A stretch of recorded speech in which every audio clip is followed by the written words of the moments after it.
टंडे जो मतिलबु आहे फ़ौजी छावनी।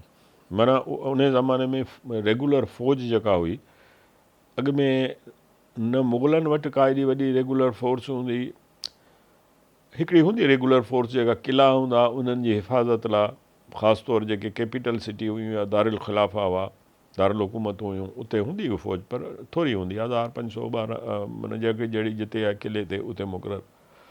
बाक़ी आन काल फ़ौज हूंदी। आन काल फ़ौज इहा आहे, मुख़्तलिफ़ क़बीला हूंदा, पोइ जेको वक़्त जो हाकुम आहे उहो लैंड ग्रांट कंदो ॿिनि हिसाबनि सां। इहो सॼो सिस्टम ठहियो मुग़लनि जे दौर में। मुग़लनि जे दौर में हिननि इहो ठाहियो त जॾहिं हुननि ज़मीनूं आबाद करणु शुरू कयूं त हुननि ॿिनि क़िस्म जी कैटेगरी ठाही। हिकिड़ा ठाहिया जागीरदार, ॿिया ठाहिया ज़मीनदार। जागीरदार माना उहे माण्हू जेके जिन खे ज़मीन ॾिबी त हू पुछिबो हुन खां त भई तो वटि फ़ौज आहे, विढ़ण में असांखे फ़ौज ॾींदे? हू चवंदो हा फ़ौज ॾींदुसि। केतिरी ॾींदुसि? हेतिरा घोड़े सवार ॾींदुसि, हेतिरा ऐं उन टाइम ते तव्हांखे ख़र्चु ॾींदुसि उन्हनि जो, उहो जॻह हू ॾींदो, ऐं प्लस हेतिरा माण्हू ऐं तव्हांखे ॾींदुसि तव्हांखे पंहिंजे हथियारनि सां। पोइ जेका तलवार ऐं बंदूक आहे उन ज़माने जी उहो हुनखे करणी हूंदी, त उन ते वरी ढल माफ़ हूंदी। माना गवर्नमेंट जो हिकिड़ो उन ज़माने में जेको टैक्स हो उहो माफ़ हूंदो। उनखे इहो हूंदो त बाबा हीअ जागीर आहे तुंहिंजी, हाणे तूं पंहिंजे क़बीले खे पाल। जॾहिं बि जंग लॻी, आन काल थियो, तोखे असांखे पोइ ईअं नॉमिनेट हूंदा माण्हू, भई मूंखे 5000 लश्कर खपे, 20,000 खपे, 50,000 लश्कर खपे। पोइ उन हिसाब सां उहो मुख़्तलिफ़ जेके जंगजू क़बीला उन्हनि खे उहो ॾींदा हुआ। इहो रवाजु उतां पियो। अच्छा, ज़मीनदार कोन्हे, ज़िमेदार आहे। ज़िमेदार आहे माना भई तोखे असां इहे ज़िमे ॾिनो आहे, क़बीलो तुंहिंजो नंढो आहे पर तूं माण्हू थोरो असर उसुक वारो आहीं, राजबाग वारो आहीं, तोखे असीं ज़मीन ॾियूं था, तूं इन मंझां जेका चोथी पती उगाड़ी कंदे, जेके माण्हू खे तूं ॾींदे कणिक लथी या जेको अनाज लथो, उन जी चोथी पती तूं उन्हनि खां उगाड़ी कंदे।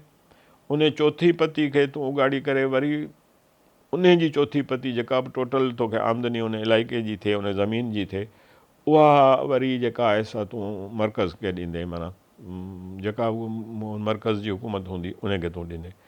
हाणे उन जो नालो ज़िमेदार। ज़िमेदार माना हिन जो ज़िमो आहे। असां उनखे वरी ज़मीनदार करे, नून जो माना विझी छॾियो, हुन में हिकिड़ो अज़ाफ़ो करे उनखे ज़मीनदार करे छॾियो। ज़मीनदार कोन्हे, असुल ज़िमेदार।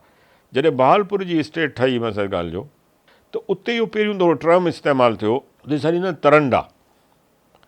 हा, तव्हां वञो पंजाब जी तरफ़ मेन रस्ते ते तव्हां वेंदो न, तव्हां मोटरवे ते जॾहिं तव्हां सिंध खां निकिरंदो होॾां वेंदो, तव्हांखे अॻियां ईंदो जे तरंडा फलाणो, तरंडा मोहम्मद पना, तरंडा, इहो तव्हांखे बहावलपुर स्टेट में मिलंदो।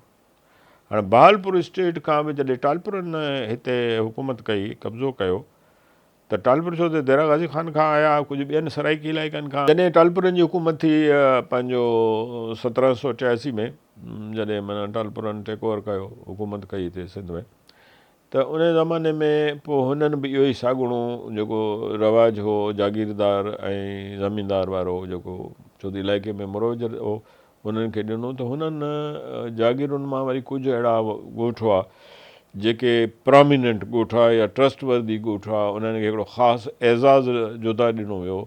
त उन्हनि खे हुननि नालो ॾिनो जेको फ़ौज ॾींदड़ या फ़ौजी छावणी। सिंध में तव्हां टंडो माना सम्झो फ़ौजी छावणी, त जी टंडो केसर। हाणे इहे टंडा तव्हांखे घणा मिलंदा? हैदराबाद। थोरा घणा तव्हांखे जेका मीरपुखा सरकार हुई उते मिलंदा। उन खां मथे तव्हां वञो ख़ैरपुर हिन पासे, टंडा तव्हांखे कोन मिलंदा, माना या मिलंदा त तमामु घटि आहिनि मसइला जो। हाणे जीअं वरी तव्हां वञो, जीअं कैपिटल क़िलो थियो हैदराबाद, मर्कज़ी हुकूमत सिंध जी, त उते तव्हां वरी जेको आहे ॾिसो, आहिस्ते आहिस्ते तव्हां जीअं शहर खे वेझा पिया वेंदा, टंडा वधंदा वेंदा। टंडो सूमरो, हाणे टंडो सूमरो जेको आहे न, बुनियादी तरह इहो बि माणखाणी मीरपुखा सरकार जो। टंडो अलायार बि मीरपुखा सरकार जो हिसो हो मसइला जो। टंडो बागो जेको हो, उहो बि मीरपुखा सरकार जो हिसो हो। माना जीअं जीअं आहिस्ते आहिस्ते तव्हां वेझा वेंदो कैपिटल हैदराबाद खे, त वेंदे तव्हां क़िले जो चौधारी तव्हांखे टंडा मिलंदा।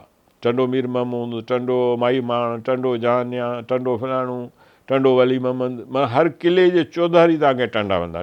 टंडो ठोड़ो, ठीकु आहे, त टंडो मिर्ज़ा।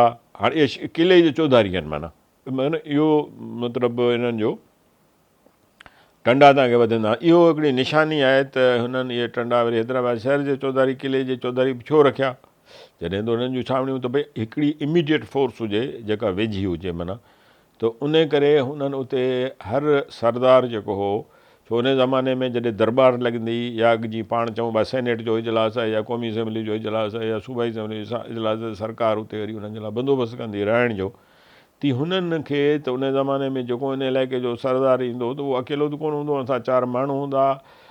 भई केॾी महिल मीटिंग ते ज़रूरत पए त हुननि खे हुननि ॾिनो त भई हिते तव्हां पंहिंजो सिस्टम डेवलप करियो। त हाणे नवाब वली मोहम्मद रहंदो त ताजपुर में हो, पर उन खे बि टंडो वली मोहम्मद ॾिनो।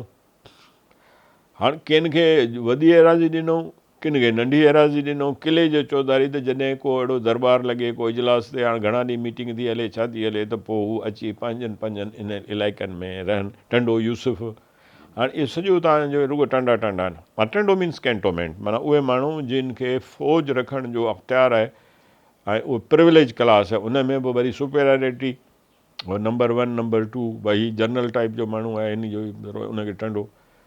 ईअं टंडा बुनियादी तरह इहो कॉन्सेप्ट आयो आहे बहावलपुर स्टेट मां, दाऊद पोटनि जी हुकूमत, जेके अब्बासी सॾाइनि था पाण खे, हींअर जेके वाली बहावलपुर आहिनि, इहे असुल में सिंधी आहिनि, चना आहिनि ज़ात जा, दाऊद जो औलाद आहिनि, दाऊद पोटा सॾाइनि।